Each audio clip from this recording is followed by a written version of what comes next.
नमस्कार दोस्तों, आप सभी का स्वागत है हमारे इस YouTube channel commerce classes bye Sumit में। दोस्तों आज का हमारा टॉपिक है इन्वेंट्री वैल्यूएशन, हिंदी में बोलते हैं स्कंद का मूल्यांकन।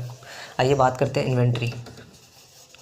इन्वेंट्री किसे कहते हैं? इन्वेंट्री है वो बिज़नेस की सबसे बड़ी लार्जेस्ट एसेट्स होती है इन्वेंट्री, और इन्वेंट्री है वो मेजर सोर्स भी है रेवेन्यू का। अगर इन्वेंट्री को सेल आउट कर देंगे बिज़नेस में से तो रेवेन्यू का जो मेजर सोर्स है वो हमें इन्वेंट्री के ज़रिए मिलेगा। आइए बात करते हैं इन्वेंट्री के टाइप्स के बारे में। पहली है रॉ मटेरियल, सेकंड है वर्क इन प्रोग्रेस, थर्ड है फिनिश्ड गुड्स, कच्ची सामग्री, अर्धनिर्मित सामग्री और निर्मित सामग्री। ये तीन टाइप्स हैं इन्वेंट्री के। अब बात करते हैं इन्वेंट्री के टाइप्स के बारे में, इन्वेंट्री के मेथड्स के बारे में। इन्वेंट्री के दो मेथड्स हैं। पहला मेथड है determination of cost, determination of cost. दूसरा मेथड है वैल्यूएशन ऑफ इन्वेंट्री। ये दो मेथड्स हैं इन्वेंट्री को फाइंड आउट करने के लिए। डिटर्मिनेशन मेथड्स के अंदर तीन मेथड्स हैं, लिफो, फीफो और वेटेड एवरेज। वेटेड एवरेज और वैल्यूएशन ऑफ इन्वेंट्री के अंदर कोई मेथड नहीं है। इसके अंदर एक फॉर्मूला है, कॉस्ट और नेट रियलाइजेबल वैल्यू, इन दोनों में जो कम हो वही हम इन्वेंट्री का मूल्यांकन करेंगे। तो आइए सबसे पहले हम सेकेंड मेथड्स के बारे में देखते हैं, जानते हैं और एक एग्जांपल के माध्यम से समझते हैं। हाँ तो दोस्तों, वैल्यूएशन ऑफ इन्वेंट्री के अंदर देखिए, वैल्यूएशन ऑफ इन्वेंट्री, इस मेथड के अंदर देखिए कॉस्ट और नेट रियलाइजेबल वैल्यू, इन दोनों में जो कम हो उसे ही हम वैल्यूएशन ऑफ इन्वेंट्री मानेंगे। तो एक एग्जांपल के ज़रिए समझते हैं। एक एग्जांपल है जिसके अंदर आपको 50,000 रुपये कीमत का स्टॉक दिया गया है और आपको कह रहा है कि आपने वो स्टॉक या वो इन्वेंट्री 48,000 रुपये में बेच दी, जिसके अंदर आपको 4,000 रुपये ट्रेड डिस्काउंट है वो दिए गए हैं, सेल्समैन का कमीशन दिया गया है 3,000 रुपये। तो फाइंड आउट कीजिए इन्वेंट्री का वैल्यूएशन। तो सबसे पहले जो कॉस्ट दी गई है उसे तो अलग कर दीजिए, और जो आपको नेट रियलाइजेबल वैल्यू निकालना है तो आपने उसे बेचा 48,000 रुपये में, 4,000 रुपये का ट्रेड डिस्काउंट है उसको घटा दीजिए, 3,000 का सेल्समैन का कमीशन है उसे घटा दीजिए, तो आपके पास आएंगे 41,000। ये नेट रियलाइजेबल वैल्यू आपके सामने आ गया और ये कॉस्ट आपको दी गई है क्वेश्चन के अंदर, एग्जांपल के अंदर। तो इन दोनों में जो कम हो, तो इन दोनों में जो कम है वो है 41,000, तो वही इन्वेंट्री का वैल्यूएशन हो जाएगा। जो सेकंड मेथड है वो तो आपका हो गया। अब जो फर्स्ट मेथड है डिटर्मिनेशन ऑफ कॉस्ट, आइए उसके अंदर चलते हैं। तो डिटर्मिनेशन ऑफ कॉस्ट मेथड के अंदर तीन प्रकार से हम इसको गणना कर सकते हैं इन्वेंट्री की। एक तो लीफो मेथड, एक फीफो और एक वेटेड एवरेज मेथड। इन तीन प्रकार से हम इन्वेंट्री का वैल्यूएशन करेंगे। आइए सबसे पहले लीफो मेथड के ज़रिए करते हैं। Lot number 1 1500 unit eight the rate 10 रुपया पर यूनिट। लॉट नंबर 1 1400 रुपये का आपने सेल कर दिया और इधर परचेज है। Lot number 2 3,000 units at the rate 12 per unit. Lot number 2 2700 sales कर दी। Lot number 3 2400 units at the rate 24 per unit. Lot number 3 1700 unit sale कर दी। Lot number 4 2,000 units at the rate 20 per unit. Lot number 4 2500 रुपये आपने cell कर दी। तो आइए इसको लीफो मेथड से करते हैं। तो दोस्तों देखते हैं उस एग्जांपल का हल। सबसे पहले लॉट 1 में आपने 1500 जो यूनिट थी वो परचेज की, 10 रुपये के भाव की 1500 रुपये। तो रिसिप्ट वाले कॉलम में क्वांटिटी में 1500 रुपये, रेट 10 रुपये और अमाउंट 15,000 हो गई। ठीक है, तो ये बैलेंस आपका ऐसा का ऐसा बच गया। उसके बाद में आपने लॉट 1 में 1400 यूनिट थी वो आपने सेल की, तो इश्यू यानी इश्यू के अंदर लिखेंगे, इश्यू वाले कॉलम के अंदर लिखेंगे 1400 यूनिट सेल की। इस 1500 में से ही ये 1400 आपने सेल की है, तो जो रेट थी 10 रुपये की वही रेट यहाँ पर भी लगेगी, तो 14,000 हो गई। अब 1500 में से 1400 यूनिट आपने सोल्ड कर दी, तो 100 यूनिट आपकी बच गई, वही 10 के भाव की और 1,000 रुपये। लॉट नंबर 2 में आपने 3,000 यूनिट परचेज की, 3,000 यूनिट रिसिप्ट वाले कॉलम में 3,000 परचेज की, 12 के भाव की 36,000 रुपये हो गई। तो जो 100 यूनिट थी वो तो आपकी 10 के भाव की पड़ी थी और 3000 यूनिट और इसके अंदर ऐड हो गई, यानी 3000 यूनिट और आपकी 12 के भाव की ये रह गई। उसके बाद में लॉट नंबर 2 में आपने 2700 यूनिट सोल्ड की। तो लीफो मेथड से कर रहे हैं तो लास्ट इन फर्स्ट आउट जो लास्ट में आती है उसे पहले हम निकालेंगे।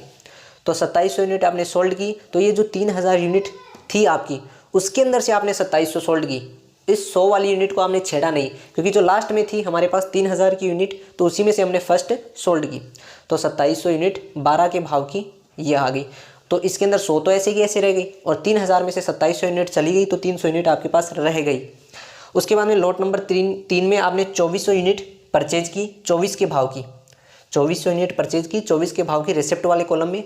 तो 100 यूनिट तो आपके पास बची थी, 300 यूनिट और बची थी और ये 2400 यूनिट और इसमें ऐड हो गई। उसके बाद में लॉट नंबर 3 में आपने 1700 यूनिट है वो आपने सोल्ड की 24 के भाव की। तो लास्ट इन फर्स्ट आउट कर रहे हैं, तो लास्ट में अपने पास थी 2400 यूनिट, तो उसमें से आपने 1700 यूनिट सोल्ड कर दी।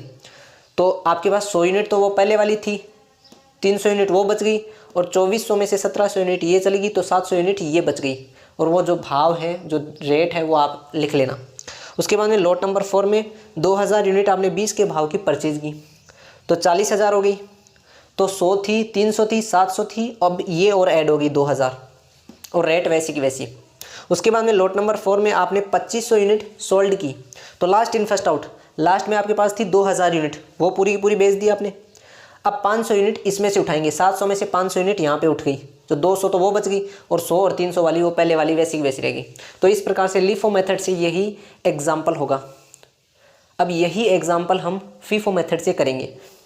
हाँ तो दोस्तों उसी उदाहरण को, उसी एग्जाम्पल को हम फीफो मेथड से करते हैं। तो सबसे पहले आपने लॉट 1 में 1500 यूनिट परचेज की, 10 रुपये रेट है उसकी, तो 15,000, ये बैलेंस ऐसा कैसा रह गया।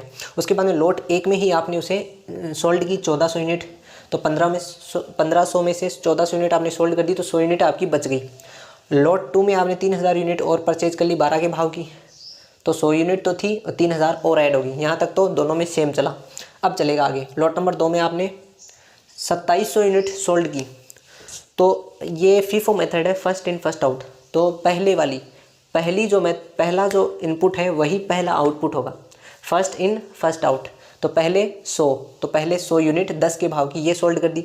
उसके बाद में जो 3000 यूनिट थी उसमें से 2600 यूनिट 12 के भाव की ये बेच दी, तो अब 400 यूनिट रह गई हमारे पास बैलेंस के तौर पे। उसके बाद में लॉट नंबर 3 में 2400 यूनिट 24 के भाव की आपने परचेज कर ली, तो 400 यूनिट तो थी, 2400 यूनिट और आ गई आपके पास, ऐड हो गई, तो बैलेंस के रूप में। लॉट नंबर 3 में आपने क्या किया, 1700 यूनिट सोल्ड की, तो 400 यूनिट तो ये पहले वाली सोल्ड कर देंगे और जो 2400 यूनिट है उसमें से 1300 यूनिट सोल्ड कर देंगे। इस प्रकार से ये 1100 यूनिट रह जाएगी 24 के भाव की। ये मेथड है FIFO, first in first out method. इसके अंदर जो हमारे पास पहला जो इनपुट है वही पहला आउटपुट होगा। पहले जो स्टॉक हमारे पास बचा है उसे ही हम सोल्ड करेंगे। लॉट नंबर 4 में आपने 2000 यूनिट 20 के भाव की 40,000 रुपये हो गए। 2000 यूनिट आपने परचेज की 20 के भाव की, तो 40,000 रुपये हो गए। 1100 आपके पास थी, 2000 और ऐड हो गई। लॉट नंबर 4 में आपने 2500 यूनिट सोल्ड की, तो हमारे पास जो पहली जो स्टॉक था 1100 का, पहले तो वो सोल्ड करेंगे हम। उसके बाद में जो हमारे पास 2000 का स्टॉक बचा था उसके अंदर से जो बचा हुआ 1400 यूनिट है वो हम इसके अंदर से सोल्ड करेंगे, तो हमारे पास 600 यूनिट बच जाएगी। इस प्रकार से ये है फीफो मेथड। लीफो और फीफो मेथड में सिर्फ इतना ही डिफरेंस है। लीफो मेथड में हम लास्ट में जो हमारे पास स्टॉक रहता है उसे हम पहले बेचते हैं। फीफो मेथड में फर्स्ट में जो स्टॉक हमारे पास आता है उसे हम पहले बेचते हैं।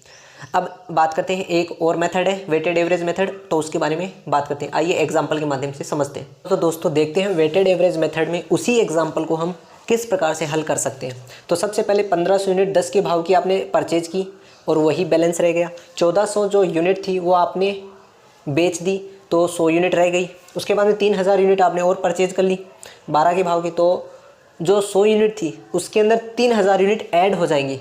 लीफो और फीफो में हम अलग अलग लिखते थे, लेकिन इसमें हम आपको सम्मिलित करके लिखना है। तो 100 यूनिट में हम 3000 ऐड करेंगे तो 3100 यूनिट होगी। और जो ये 36,000 अमाउंट है उसमें जो ये अमाउंट है ये और ये अमाउंट 36,000 और एक 37,000 जो अमाउंट है वो यहाँ पे लिख देंगे। उसके बाद में जो ये अमाउंट है उसके अंदर इस यूनिट का हम डिवाइड करेंगे, तो ये जो यूनिट ये जो रेट आएगी वो रेट यहाँ पर लिख देंगे। उसके बाद में लॉट नंबर 2 में 2700 जो यूनिट हमने बेची वो इस भाव की बेची, जो 3100 है इसमें से 2700 यूनिट बिक गई और ये जो रेट है वो रेट आ जाएगी, इसको इससे मल्टीप्लाई कर देंगे तो ये अमाउंट आ जाएगी। और जो बचा था, जो बची हुई यूनिट है वो यहाँ पे बैलेंस के रूप में रह जाएगी। उसके बाद में लॉट नंबर 3 में 2400 यूनिट आपने 24 के भाव की खरीदी तो 57,600 इसका अमाउंट आ गया। और जो ये 400 यूनिट थी इसके अंदर ये 2400 यूनिट और ऐड हो जाएगी, ये आ गई। और जो ये अमाउंट है उसके अंदर ये अमाउंट ऐड हो जाएगा। तो इस अमाउंट में इस यूनिट का आप डिवाइड करोगे तो ये यूनिट, ये रेट आपके सामने आ जाएगी।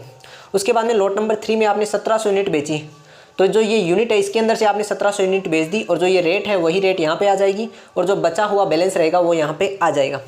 उसके बाद में लॉट नंबर 4 में आपने 2000 यूनिट 20 के भाव की बेची, खरीदी, 2000 यूनिट 20 के भाव की आपने खरीदी तो ये जो बैलेंस है इसके अंदर ये 2000 यूनिट और ऐड हो जाएंगी तो ये आपका बैलेंस रह जाएगा। और लास्ट लॉट नंबर 4 में आपने 2500 यूनिट बेची तो ये भाव से आपने 2500 यूनिट बेच दी। तो इस प्रकार से ये वेटेड एवरेज मेथड के ज़रिए हम इन्वेंट्री का वैल्यूएशन कर सकते हैं। आई होप दोस्तों आपको इन्वेंट्री का ये चैप्टर समझ में आया होगा। वीडियो को लाइक करें, शेयर करें और चैनल को सब्सक्राइब करना न भूलें। मिलते हैं अगली वीडियो के लिए, तब तक के लिए जय हिंद।